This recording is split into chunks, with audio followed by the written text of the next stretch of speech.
Hello and welcome to Bravo Bricks. This is going to be a review of Lego set number 75388, Ambush on Ferrix. The set comes with 679 pieces, retails for $70 US. However, you can find it on sale for about $55. It comes with a ship build, a bike build, and 3 exclusive minifigures that you will not get in any other Lego set. Speaking of minifigures, let's get into it. Starting on the far left, we've got Cyril Karn in his blue Imperial uniform, and unfortunately he's the only figure in this set that does not come with leg printing.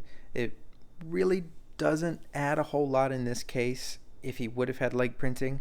The uniform in the show doesn't really have anything design-wise on it that makes it special, so in this case I don't really mind that it doesn't have leg printing. What I would have really liked is for them to include a Sergeant Linus Mosk, the other Imperial officer that kind of works with him in the entire episode. I would have really liked to have him in the set. I think for $70, it's a normal thing to have at least 4 minifigures. So in this case, I think that was a miss. Stuck in the middle between the Imperial and the Rebel boss, we've got Cassian Andor, the soon-to-be Rebel version of him. And he's got a nice set of leg printing and torso printing. I really think this figure is a nice addition to the set. It would have been weird to have the only Andor show set not include Andor himself, and it's got really, really nice printing. So I'm glad that they included him in this ambush. Now Luthen comes with a 4-screen set of torso and legs, with kind of a gray undershirt beneath the 4-screen jacket.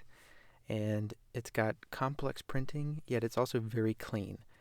The definition black lines are very nice and well done. Now, I believe that this figure is going to be incredibly sought after once this set retires at the end of the year. Not only is it a new character for the world of Star Wars, but it's also the only minifigure that we're going to likely get of him for a long time. Time to move on to the backside of the figures. Look at those booties! Now, all 3 of these figures come with really nice printing on the backside. Andor and Luthen specifically have their hoods printed. It would have been nice had they included like a separate hood piece to go with it. So, you take off the hair and put the hood on. But beggars can't be choosers. Cyril's tight uniform shows really well. We've got pinched fabric on either side to kind of show how both stuck up tight he is, how tight cool he is, and how tight physically the uniform is. So it's nice that they showed that in minifigure form. And Cyril also comes with a really nice hat that goes with it. I should have mentioned that at the start, but he's got a nice hat that goes with his figure, and it really ties the whole outfit together, and that translates really well to Lego. Now moving on to the main build, and that is the mobile tack pod itself. Now, it's not a massive build, but it is bigger than I expected it to be. Now, this mobile tack pod comes with a printed windscreen.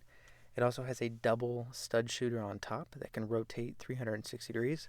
Don't mind the lightning outside. We're currently in the middle of a hurricane here in Florida.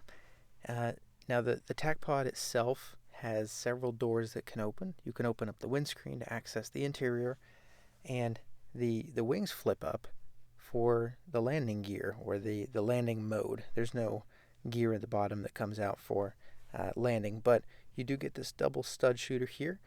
It has a stud on each side. Now if we pop the windscreen up here, we can see the interior a little bit in the cockpit, which, hang on, there we go. If you look at it in the inside, you can see that you've got a control panel up front as well as the captain's seat. You've got a couple seats behind it. Now on each side, we've got these landing, I don't want to call them landing, but these bay doors that slide down.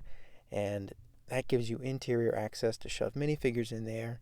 There's also weapons storage. There's a little fire extinguisher. And if you look around the back, we've got this big door that slides down here. Now, unfortunately, there's no room for minifigures, but you do get some storage for the weapons that do come with the set. Luckily, there's plenty of room in the inside for the minifigures, so not having the space in the back for the minifigures to sit is not really a loss in this case. Now, when you open everything up, it does look really, really accessible, and that's because it is. One last thing I do want to mention is that My windscreen did not come with scratches, but I have seen online people complaining that the way that the windscreen was shipped, it made it so that it was completely covered with scratches, but luckily that wasn't the case for me. I bought it online on eBay, brand new from a third-party seller. Now, here with the motorbike, rather the speeder bike, I should say, it has seat positions for both Andor and Luthen, and it's tightly built. It's very compact. It actually has a lot more pieces than you might think. It has a good use of snot techniques to achieve its design and long, slender body, and it's a really nice build that adds to the set quite a bit. So one of the most iconic shots of the series is Andor and Luthen riding away towards Luthen's ship. So I'm really glad that you can create not only the attack on Ferrix, but also the escape from Ferrix. The age-old question when it comes to Star Wars toys, does it swoosh? Yes, it does. So this set is a great set for anybody that likes Star Wars, especially Andor. At $70, I think it's a little tough to swallow, but when you look at your value for what you get, I think it's a no-brainer. Oftentimes you can find this on sale at Target for $55. This is a Target retail exclusive, so you can buy it at Target, or you can find it on Lego.com or in Lego stores. The figures are great, the set's great, the main build's great, side build's great. Overall, I think this is a really, really awesome set. Thanks for watching Bravo Bricks. See you next time.